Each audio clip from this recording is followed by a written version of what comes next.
So the first thing we're going to want to do when we're working with radian measures and graphing radian angles is we're going to want to convert the quadrantal angles into radian measures. So let's go ahead and do that right now. So the first thing we want to do is I want to multiply all of these angles by the conversion factor, which is going to be pi over 180.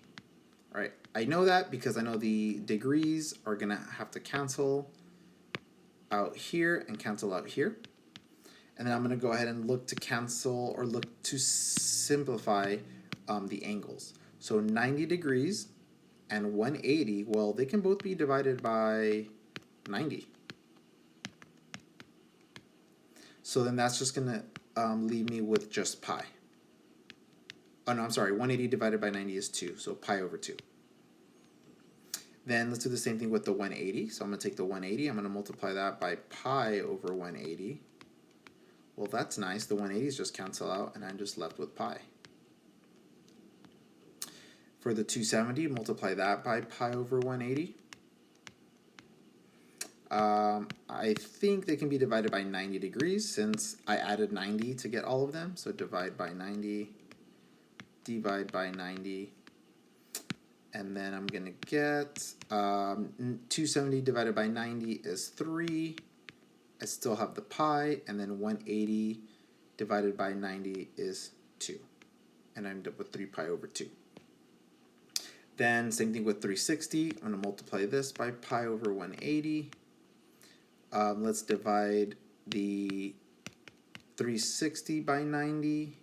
And let's divide the 180 by 90 as well. We actually probably could have divided it by 180, but that's okay. So we get 360 divided by 90 is 4. 180 divided by 90 is 2. So 4 divided by 2, say I knew we could have done it again, is just going to give me 2 pi. So now we're going to go ahead and rewrite those angles and replace them for all the angles here. Right? 0 is still 0. This is now going to be pi over 2.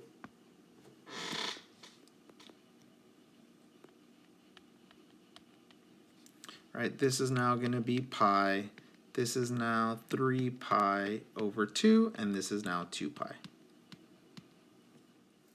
So now we're going to draw some of these radian angles on our x and y axes. Notice how I've labeled the axes with the radian angles on the quadrantals. So our strategy for graphing these angles is we're going to actually ignore the pi's. So for instance, if I wanted to graph 5 pi over 6, I would just kind of think about this as just the fraction 5 over 6.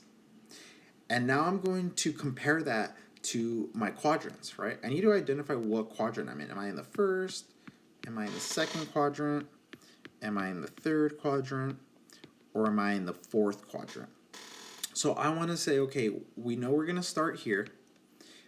So we're going to start at 0. And let's see, am I going to go past pi over 2? Well, I want to think about pi over 2 as a fraction 1/2.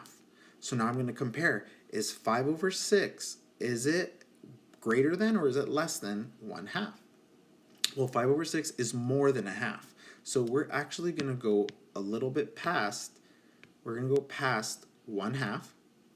And then we're going to see, do we go past pi? Well, pi is about 1, right? I ignored the pi. That's 1. Is 5 over 6 greater than 1? It is not. It's pretty close, but it's not greater than 1.